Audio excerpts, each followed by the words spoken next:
The follow-up is simple. Ask a question, listen to the answer, then follow up. I'm your host, Noah Kozlov. Enjoy. Thanks for watching or listening to another episode of the Follow-Up Podcast. I'm Noah. This is my 6-year-old daughter, Eden. Every week we turn on the camera and just have a conversation that we would normally have around the apartment here in New York City. We're sitting on our bed. Every Monday is a new conversation, which you can watch on vocalnow.com, VOKAL now.com, or on the Vocal Roku channel, where you can listen, subscribe, rate, review, all of that, share with your friends on Apple Podcasts. It is Eden's topic of choice, and today we're talking about respect, because this past week it was Respect for All Week in school. Respect for All Week. Okay, so what did that entail? That entailed talking about, well, the first day they showed us about a 20-minute video, and it was a pre-K teacher, Miss Melissa, and a first grade teacher, Miss Jillian, who's in the other first grade class, teacher in the other first grade class. And they did a video, and they were talking about bullies and how to be a good friend. And how to be a good friend went throughout the whole week. So that was the theme of the whole week? Like, kind of how to be a good friend and things that go along with that. So can you tell me some of those things? Respect. Well, sure. Respect. Honesty. Being a leader. Oh. Like you always tell me.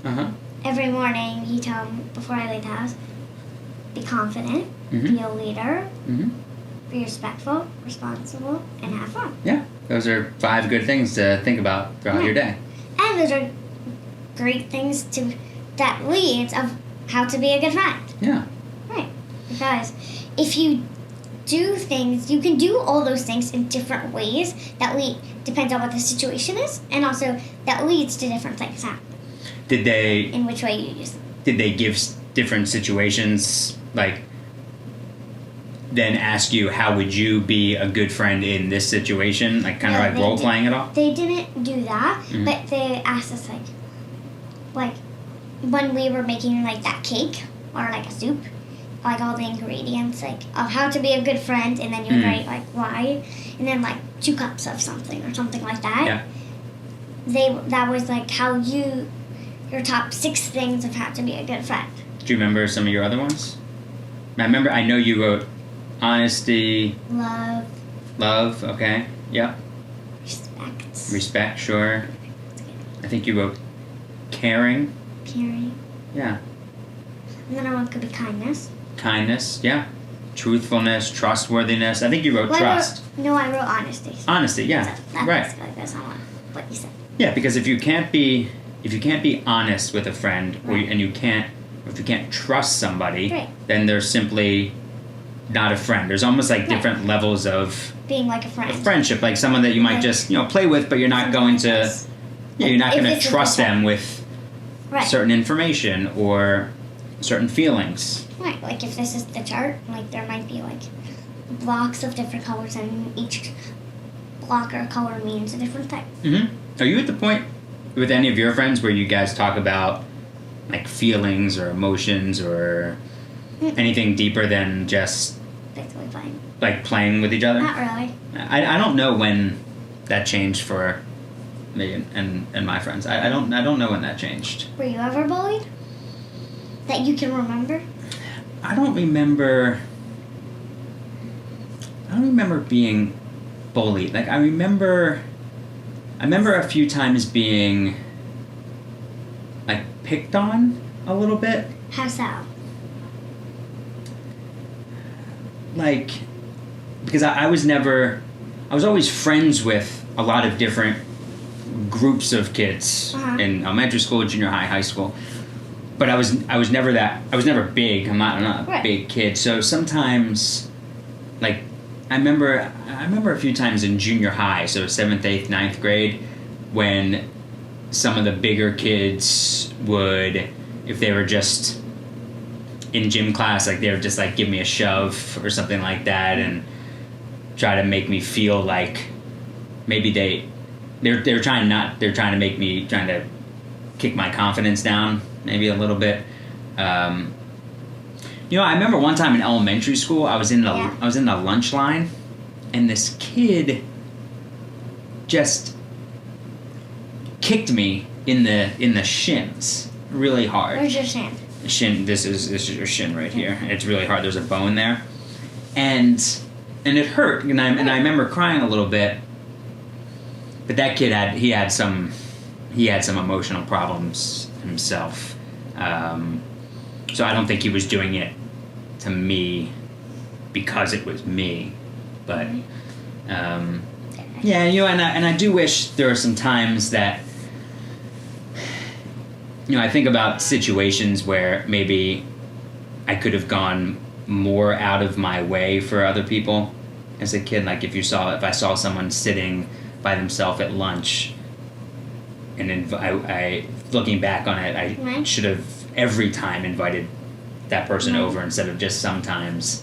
Things like that. As you get older, and especially as you become a parent and think about like how things affect your kids, there are certain things that I do wish that I did more of. How about you? If I can't remember, like I don't think I have been, but if I have, I can't remember. Are there certain situations where you think you've gone out of your way to try to make someone feel good? Or maybe a situation where, looking back on it already, you think maybe I should have done more? Sometimes I do like kind of like try to make someone feel better. And I do try to kind of go out of my way sometimes. But yeah. Yeah, because there are so many just simple things you can do, like just by sometimes saying good morning or hi, how are you? Right. Maybe that person was feeling ignored or was feeling sad, but when they got to school, they thought, wow, Eden said hi and asked how I was, so maybe someone does care about me. It's a pretty deep thought, but it's something so little. There's just no reason not to say hello or ask someone if they want to join your group or anything like that. It's like there's basically no steps. It's basically you can go on like your own steps, kind of. In what way? You have to do it the right way for the kindness and stuff. But there's basically not like a right way to do it. Right, everyone can go about it their own way. Right. Yeah. Yeah, because there are so many different things. There are so many different things that you can do to just make someone feel good and show respect. And also, we talk a lot about respect at home. Right. Yeah, the way that I mentioned that what you always say to me in the morning. Yeah, and Mom and I we've always felt by speaking to you like you were like an adult, but not ever speaking down to you like you don't understand something. That's almost kind of like our way of showing you the respect. Like, yeah, we want you to have responsibilities, and here's how to be respectful. Here's how you speak to, how we speak to you is how we'd expect you to speak to us, and how we'd expect you to speak to other kids, and how to speak to other adults. Right.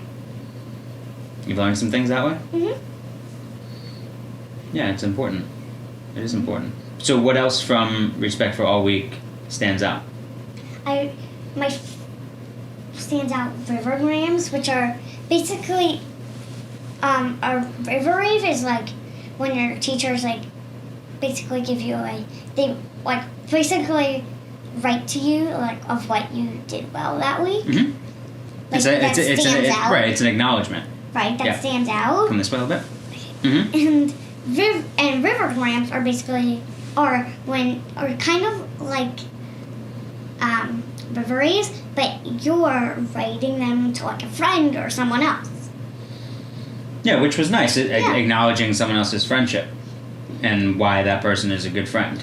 Right. Mm-hmm. And I also like the self-portrait, which we did on Monday. So you drew a self-portrait of you. I drew my whole body, but yeah. And then... You didn't draw legs. I don't care. You did not draw your whole body. You drew a very pretty dress, but you did not draw legs. But I drew ours. I drew ours. Did you? Uh-huh. Okay. Maybe I'll find the picture and put it up with the podcast. It's okay. Okay. We wrote words like character trait words, which I think I said that because I used my character traits word wall. Mhm. And we described ourselves. Right, so which shows that you need to respect yourself. Because Right. if you don't respect yourself and you don't love who you are, then you're going to have a tough time showing that respect to other kids and finding friends that way. Right.